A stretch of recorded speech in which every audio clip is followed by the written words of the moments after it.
Imagine a glimmer of hope in one of the world's most entrenched conflicts.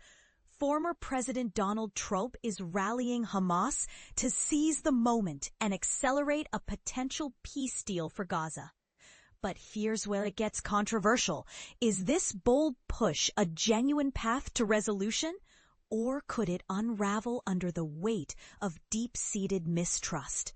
Let's dive into the latest developments, breaking them down step by step so everyone can follow along. Even if you're new to the intricacies of Middle Eastern diplomacy, picture this scene from the heart of Gaza. Ordinary people carrying packages of humanitarian aid through the streets of Nuseirat in the central Gaza Strip, a small but vital lifeline in a region ravaged by conflict. This image, captured by Iyad Baba for AFP via Getty Images, underscores the human side of the story as U.S. diplomats head to Cairo for crucial talks with representatives from Egypt, Qatar, and Hamas, aiming to wrap up a 2-year-long standoff. On Saturday, Trump took to his social media platform, Truth Social, to celebrate what appears to be a slowdown in Israel's military operations against Gaza. He didn't mince words, urging Hamas to move quickly and capitalize on this window of opportunity.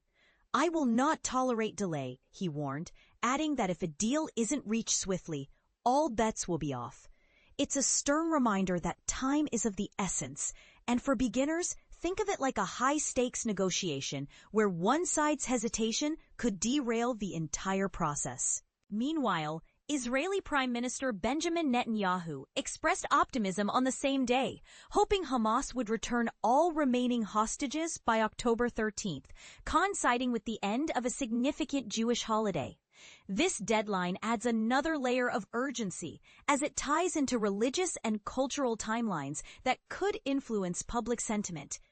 From the ground, a hospital official at Shifa Hospital in Gaza City confirmed to the Associated Press that Israel's airstrikes had indeed lessened significantly after intense weeks of bombardment on the territory's biggest urban area.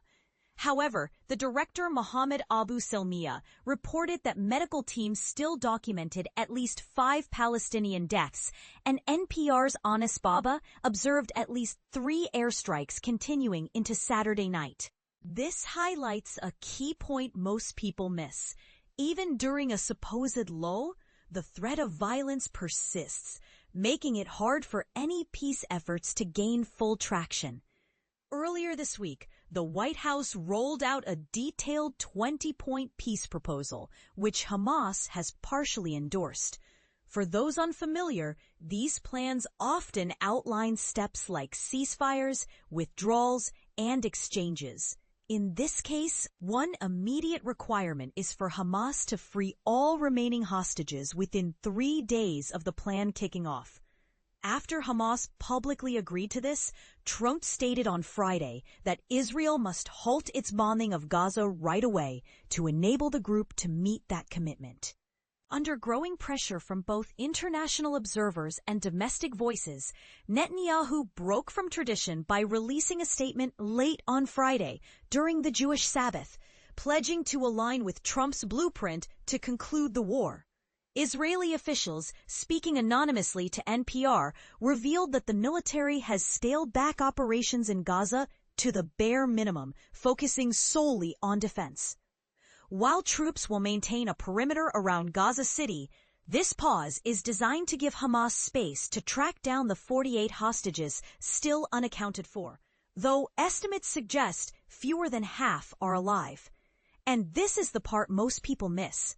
Many hostages have perished. So Hamas has cautioned that excavating and identifying remains could extend beyond the 72-hour window, potentially complicating the timeline. To lead the charge, U.S. presidential envoy Steve Witkoff is en route to Egypt, joined by Trump's son-in-law and former advisor Jared Kushner. Their discussions are expected to cover critical topics like the gradual pullback of Israeli forces from Gaza, the delivery of humanitarian assistance, and the scope of a prisoner swap, trading Palestinians detained in Israel for the hostages held in Gaza. For context, These exchanges are common in such negotiations, but they can be contentious as they involve balancing justice, security, and human rights. Hamas has also made it clear that success hinges on buy-in from other Palestinian groups, including Islamic Jihad, Gaza's second-largest armed faction, which recently endorsed Hamas's partial acceptance of Trump's plan.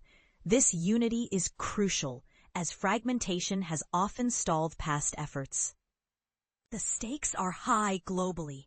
Protests calling for an end to the conflict have erupted across Europe, while Gaza's health ministry reports a staggering death toll exceeding 67,000 Palestinians since the war's start, encompassing both fighters and civilians. This figure is a stark reminder of the human cost, and it's no wonder it's fueling debates about accountability and proportionality in warfare. On the Israeli side, opposition leader Yair Lapid voiced support for Trump's proposal on social media, stating he backed the government's efforts to implement it. Similarly, representatives of some hostage families told the Associated Press that the prospects for their loved one's safe return have never been closer, injecting a note of cautious optimism amid the uncertainty.